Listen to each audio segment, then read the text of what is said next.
So about a week ago, I picked up the new toy from Parrot called the AR drone. And I sat down for a few days and went over the good and the bad of the product and wanted to kind of give a quick review of the product.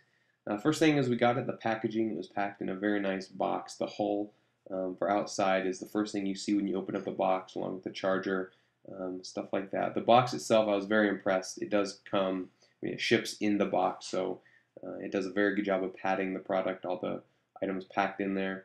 The thing that absolutely astonished me when I pulled it apart was that the motors for the drone are just out in the open. The circuit boards are just totally vulnerable if you wreck or whatnot. Here's the outdoor hull, which we'll go into a bit more later. The purpose for the AR drone, it's the Augmented Reality drone, and it's Parrot's introduction into the world of augmented reality video games. And so this is an example. If you hold this board up in front of the drone, it identifies it as like a robot creature, and so on your phone, as you control the drone, you'll actually see a robot shooting at you.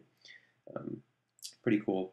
Here's the battery charger. I actually had a big issue with the battery. I got a defective battery charger sent to me, and it would only charge the drone up to what I believe was about 50%. And the lights would just blink in no particular order, and I called into Parrot, and they said, "Yep, we're having a problem with some defective chargers," and right away they sent me a new one.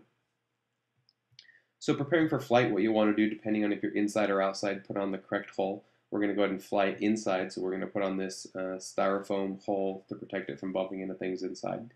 You'll want to download the application from the App Store called Free Flight. Update any firmware. I know mine needed an update for the firmware. It's all done directly through the application, so there's no plugging in USB cables and whatnot. So here's a look at the application itself. The joystick on the left, if you press that, it's going to start taking controls from the iPhone's accelerometer, forward, back, right, left. And then the joystick on the right-hand side gives you right and left turning, not tilting. If you're going to fly around inside, here's what it will look like. You have that drone on, or excuse me, you have the hull on. And it's pretty easy to take off, and landing are just one button, and it'll automatically find the ground and land.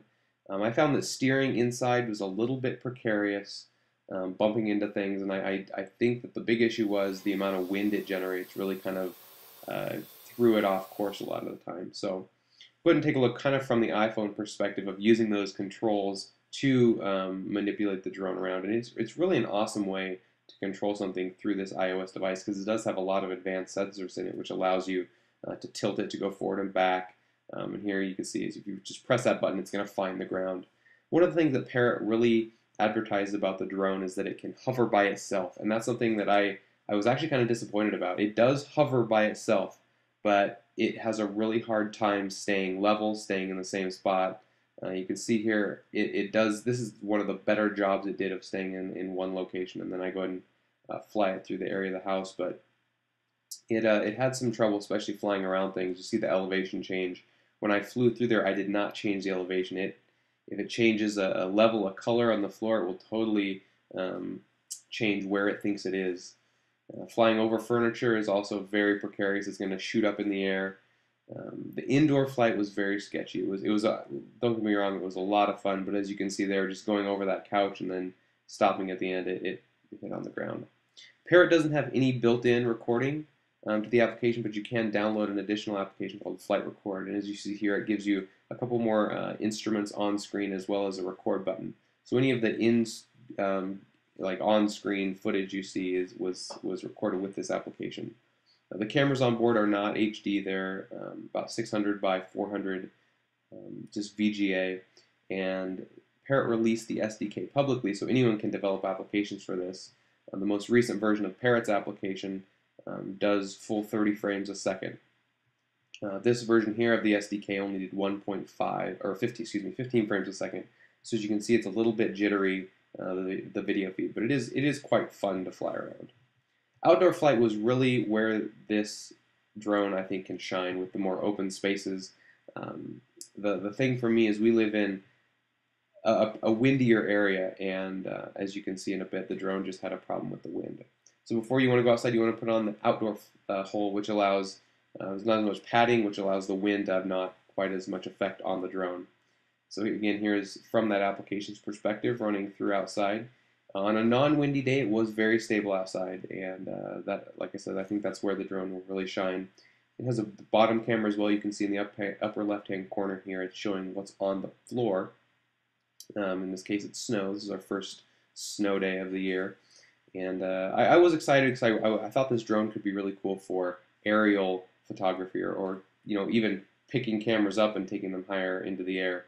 And we'll take a look at the weight limits here in a second. But flying around, it was a lot of fun. I really only flew it on the lower settings, less advanced. So any of these movements you see here aren't quite as jolting as they look. Again, if you change from the cement to the snow, you can see that there is, it does change elevation just naturally because of the lighting. I don't know what the deal is, but it does change elevation. So this is a light wind on this day when we flew it.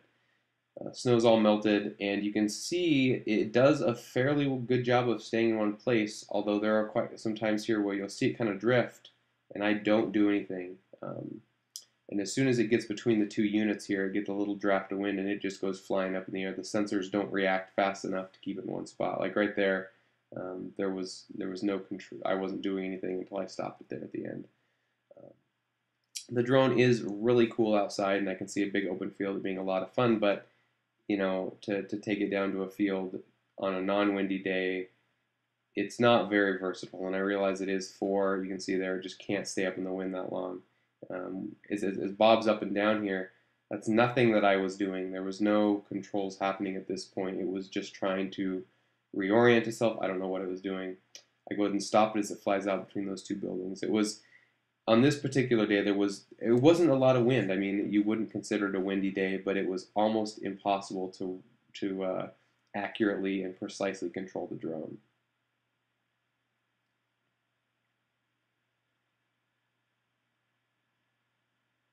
Gets caught up in a gust of wind here, and you can see it just goes way too high, and then it decides that it is going to take a dive into the ground.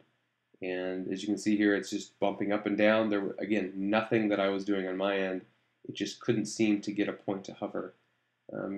Here, it got caught in the wind and just went for a flight into our neighbor's trees. So wasn't too impressed with the outdoor flight with any wind at all. I did some weight tests. What I did was I took the coasters from our coffee table and just taped 1 on, 2 on, and then 3 on to see how much weight it could take. With 1, the controls were all right. It was a little heavy, you could tell. It wasn't quite as responsive, but the drone could stay off the ground without too much trouble. And I was flying it at low altitudes just to be safe. With 2 taped on, it was a different story. The drone couldn't really respond much to my commands, and it just, anywhere it was tilted, it would just go that way. I tried again with 2 just to make sure that the first test wasn't a complete fluke. But again, it doesn't do very well at all. I tried 3 just for kicks and giggles to see what it could do. The drone barely made it off the ground, and it was just bumping around. 3 was way too much. So, all in all, I found the drone really fun to learn to fly around. I just don't know if it has that many real-world applications apart from gaming. For me, I did go ahead and return the product. My big hope was I would be able to use it to carry up a high-definition camera and get some cool shots. It just can't carry any weight but what the device is itself. So it is an awesome gift, though, if you are into gaming with them, doing some augmented reality gaming that still has a lot of application. I do believe you're really going to want to do it in a big room or outside. The drone is awesome to own. It's super innovative. It's cool to see these kind of consumer products. Again, it is really fun. The camera function was disappointing. And if you're going to use it for anything but gaming, I think it's going to kind of get old pretty quick. However, I do think Parrot has created something really cool here. It's a very high-tech toy, and that's really what it is. It doesn't have much use outside of gaming, but if you're looking into getting one, I wouldn't let this discourage you from at least trying it out. Parrot just released a new application that allows you to do some drone versus drone gaming. And so there is a lot of potential with this drone. It is a very cool product, however, it just wasn't right for me.